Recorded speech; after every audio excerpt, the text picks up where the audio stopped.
क्या तहरीक लब्बैक ने पूरे पाकिस्तान में पहिया जाम हड़ताल की कॉल दे दी है? क्या साद हुसैन रिजवी साहब अब शहीद हो चुके हैं? अभी अफसोसनाक खबर मिली है कि अक्सर मेरे मुजाहिदीन लगते जिगर बाबा जान हाफिज हुसैन रिजवी साहब जहाँ पे शहादत नोश फरमा गए हैं। कितने लोग तहरीक लब्बैक के शहीद हो चुके हैं? अस्सलाम वालेकुम नाज़रीन, मेरा नाम मोहम्मद वसीम अकरम है। पाक डायरीज के साथ आपको खुश आमदीद कहता हूं। नाज़रीन, जो नई डेवलपमेंट है वो आपके सामने हम रख देते हैं। साद हुसैन रिजवी साहब और अनस हुसैन रिजवी साहब के हवाले से जो ज़राए ने दावा किया है वो ये है कि वो दोनों महफूज हैं, इस वक्त गिरफ्तार नहीं है, ना रेंजर्स के पास है ना पुलिस के पास है। वो गिरफ्तार नहीं है लेकिन वो महफूज हैं। और तहरीक लब्बैक के जो मेन मजलिस शूरा के जो रुकन हैं उन्होंने दावा किया है कि जो साद हुसैन रिजवी साहब है उनके कंधे में गोली लगी है। अब वो गोली रेंजर की है, पुलिस की है या उनके अपने साथियों की है, ये बात अभी तक क्लियर नहीं हुई है। लेकिन साद हुसैन रिजवी साहब इस वक्त रूपोश हैं, शायद उनका इलाज चल रहा है या क्या सारे मामलात हैं, उस बारे में अभी जैसी नई डेवलपमेंट आएगी वो आपके सामने रखेंगे।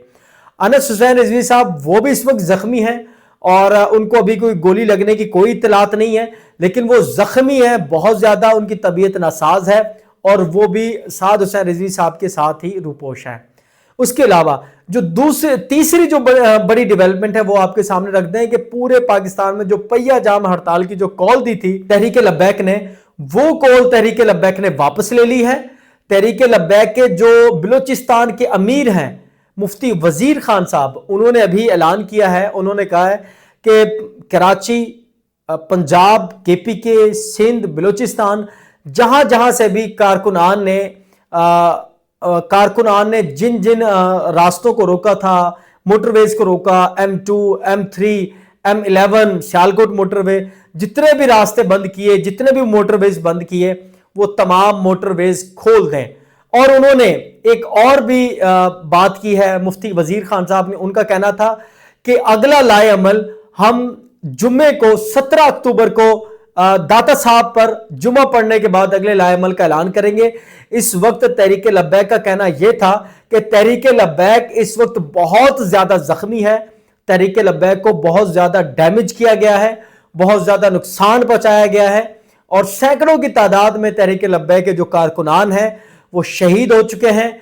इस वक्त तहरीक लब्बैक के जो मरकजी जो इस वक्त क़यादत है उनका कहना है कि हमारे जो शुहदा हैं इस वक्त हमारी जो फर्स्ट प्रायोरिटी है उनको इस वक्त कफन दफन देना उनकी हमारी प्रायोरिटी है कि हम उनके जस्द खाकी के लिए उनके कफन दफन का उनका बंदोबस्त करें। हम इस वक्त कोई एहतिजाज की कॉल देने के इस वक्त किसी सूरत भी मुतहम्मिल नहीं है। और जो नई जो अपडेट होगी वो तमाम क़यादत के साथ मिलकर जैसे ही सारे एक साथ हो जाएंगे, तमाम लोग अपनी अवेलेबिलिटी शो कर देंगे, तमाम लोग जैसे इकट्ठे हो जाएंगे तो अगले लाए अमल के बारे में ऐलान किया जाएगा। और अगला लाए अमल 17 अक्टूबर बरोज जुम्मा को दाता साहब पर हाजिरी के बाद उस अगले लाए अमल का ऐलान किया जाएगा। अब देखना यह होगा कि अहले सुन्नत की जो बड़ी बड़ी जो जमातें हैं और बड़े बड़े जो रहनुमा हैं, जिसमें डॉक्टर साहबजादा बुल खैर मोहम्मद जुबैर अलवरी साहब जो GUPI के जो मरकजी रहनुमा हैं, और फिर मुफ्ती जो रोयत हिलाल कमेटी के जो चेयरमैन थे मुफ्ती मुनीबुर रहमान साहब, और भी जो बड़े बड़े जो रहनुमा हैं, दावत इस्लामी जो है हामिद रजा साहब हैं, ये जो बड़े बड़े जो सुन्नियों के जो उलमा हैं, इन सब के साथ लग तो ये रहा है कि मुशावरत के बाद तहरीक लब्बैक अगले लाए अमल का ऐलान करेगी। तमाम अपडेट्स के हवाले से जो भी डेवलपमेंट होंगी उन पर हमारी नज़र बनी रहेगी। मजीद इस तरह की अपडेट्स के लिए, इंफॉर्मेशन के लिए पाक डायरीज के YouTube चैनल और Facebook को आप लाजमी फॉलो कर लीजिए। आपको इस तरह की अपडेट्स इसी चैनल पर मिलेंगी।